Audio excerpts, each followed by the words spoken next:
So our second album is Sniff More Gritty by Du Blonde. And this was my selection. So Du Blonde. So Beth Jeans Houghton is the name of the singer who styles herself as Du Blonde. Someone I'll give End of the Road a second shout out. I think that's maybe the last one for this episode. But yeah, another artist who I came across via their like list of artists playing. Sorry, I just saw your change of screenshot behind you. Oh, it's terrible. If I see something, previously had Weezer on the background, and now we've got the mascot for an ice hockey team. Yeah, this is Gritty, the mascot for the Philadelphia Flyers, and just every time I read the album title, Sniff More Gritty. So I thought I assumed for this one, I assumed I was not up with the lingo of the Ute here with saying that Gritty, Urban Dictionary, and nothing really showed up. So I don't know. We'll have to ask Beth Jeans Houghton on this one, but maybe she knows the Philadelphia mascot fairly well. I'm disappointed that's not the album cover now. Yeah. That'd be a great album cover. So if anyone's listening, then look up Gritty, the Philadelphia Flyer mascot. And to be fair too, on the album titles, she also has Lung Bread for Daddy and Welcome Back to Milk. So they're quite harsh. Homecoming, the last one, absolutely fine, yeah. But on these ones, I don't know. It's very intentional. I think these kind of almost kind of ugly visuals via the words which are put together and not usually put together. There'd be sort of what used to be known as a Google whack, probably before these albums, where if you put them together, you'd get only one thing which shows up or something like that. So yeah.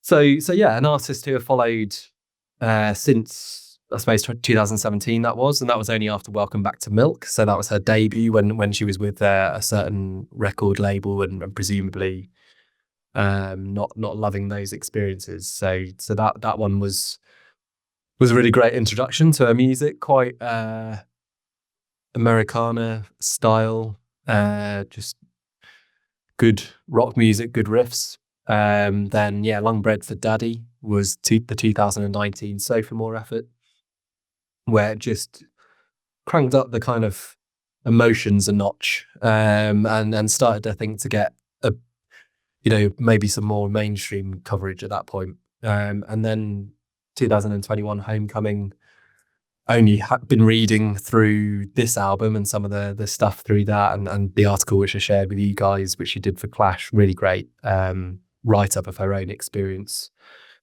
in the music industry and how alienating it's been. But that was supposed to be her last one. She basically was just fed up, as a kind of, through a conversation and almost as a dare, set up her own label, Damon TV, released it that way, and kind of saw that actually by doing everything herself, she would make more money than having been with bigger labels who were supposedly working on her behalf and not exactly enabling her to be as authentic in what she wanted to produce as she would like. So that then got a bit of praise via the Six Music crowd at that time, and then since then nothing much since until Sniff More Gritty. And yeah, just someone I've thought on every record it's got better and better. But I see the most association with Homecoming on Sniff More Gritty, where you've got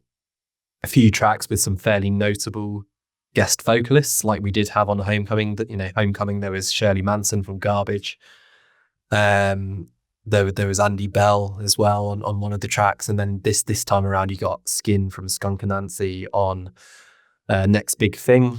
You've got Laura Jane Grace on Solitary Individual, and a couple of her Geordie compatriots in Paul Smith of Maximo Park and Ross Millard of the Futureheads on Radio Jesus. So there's a lot of variety.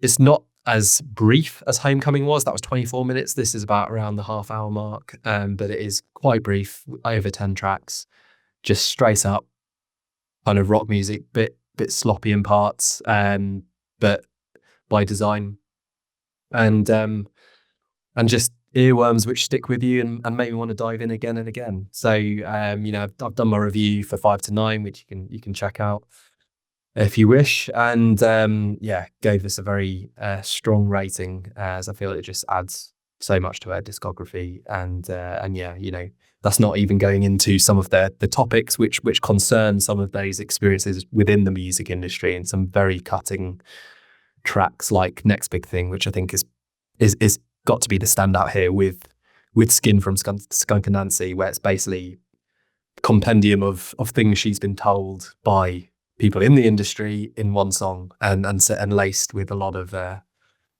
venom by throwing it back at them, which just builds to this fantastic almost scream from Skin towards the end of that track, which I absolutely love.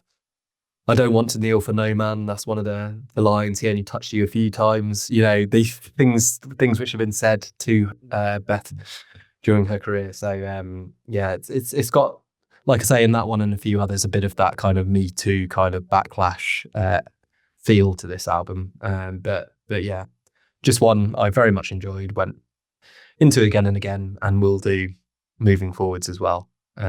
So yeah, that was me for Sniff More Gritty. Kylie, how much did you think about the Philadelphia Flyers mascot when you were listening to this then? And what kind of visuals did that give you? I mean, it is a tie between Gritty and the actual album cover, which I think, I wasn't familiar with Du Blonde at all, and you can't judge an album by its cover. Hold on, there we go. Sorry, my headphones are cutting out there. I have to say I was very surprised with this, much more power pop than I was expecting. And yeah, I think it's full of highlights. Perfect and Dollar Coffee, I think, are a great way to start it. I really like ICU as well in the middle of the record. And then, yeah, same thing as You, Next Big Thing, and Radio Jesus and Metal Detector. I think just it ends really well too. And not too many notes on this besides, it's a really nice surprise, and don't expect certain things. I was expecting, something maybe a little more electronic, based off the album cover, and but yeah, I think a really, really good power pop album. I think the things holding it back for me is, if it's going to be power pop, I could have gone with a little less sheen on the production, a little more raw. And I feel the same way about the grunge elements. Could have, leaned into heavier distortion here and there, kick it up a notch. But those are small little pieces of feedback on that, because I really liked this record a lot. And reading that, she the earlier albums, especially under her own name, are more psychedelic oriented, intrigued me. So I planned on going back and listening to some of those over the break here, getting more familiar. Very nice. Yeah, I mean, she's a visual artist as well, so I think she has a lot of fun. I mean, the videos as well are also like almost deliberately off-putting.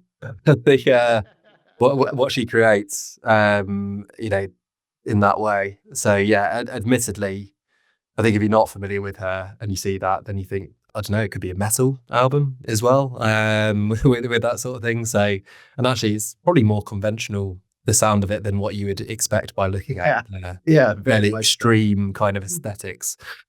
So yeah, Karl, what did you make of Sniff More Gritty? Yeah, so similar to Kylie, didn't know much about Du Blonde before this month.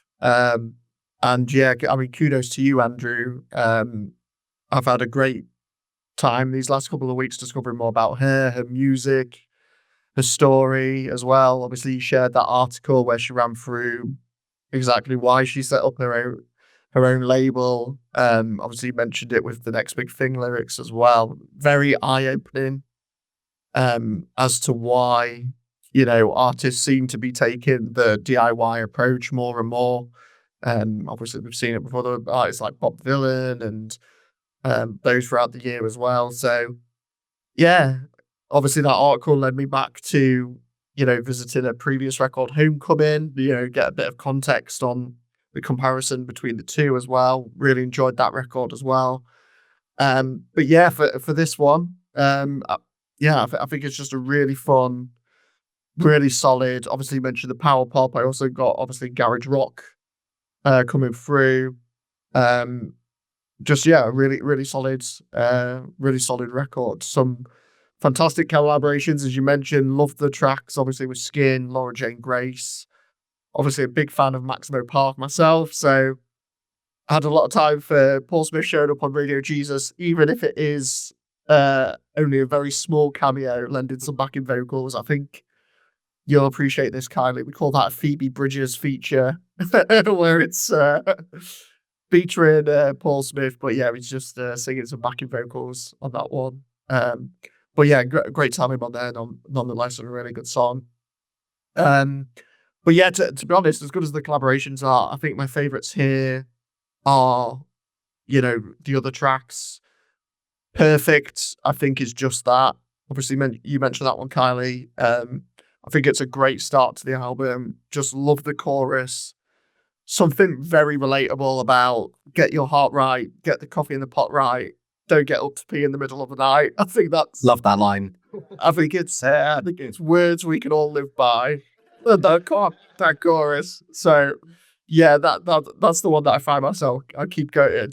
I added it to my best of playlist, and it's like keep shuffling round, and it's the one that's kind of sticking with me the most, I think. But yeah, there's other great ones. TV Star, great fuzzy riffs, another big chorus. I think you could probably say that for most of the songs here. But yeah, the one that kind of breaks the mold a little bit is Out of a Million, which is that really raw, quite delicate piano ballad.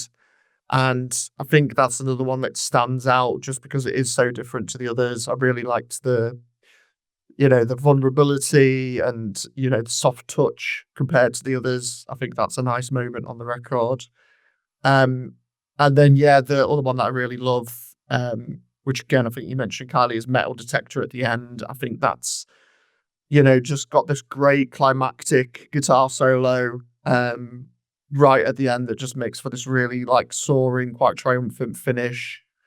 And just wraps it up really nicely. And yeah, I'd say, while it's maybe not as eclectic or, sonically ambitious enough to get, right to the top of, my year-end list or anything like that, I think definitely I've enjoyed discovering Du Blonde this month and definitely getting her on my radar going forward.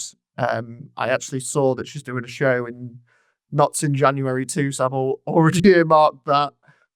Try and get along to see the live show. But yeah, as I say, really just enjoyed discovering her music, her story. And yeah, great pick, Andrew. Really solid album. Thank you very much. Yeah, excellent. I'd like to get to the Scala one in London next year. That's definitely one I would like to earmark as well. So.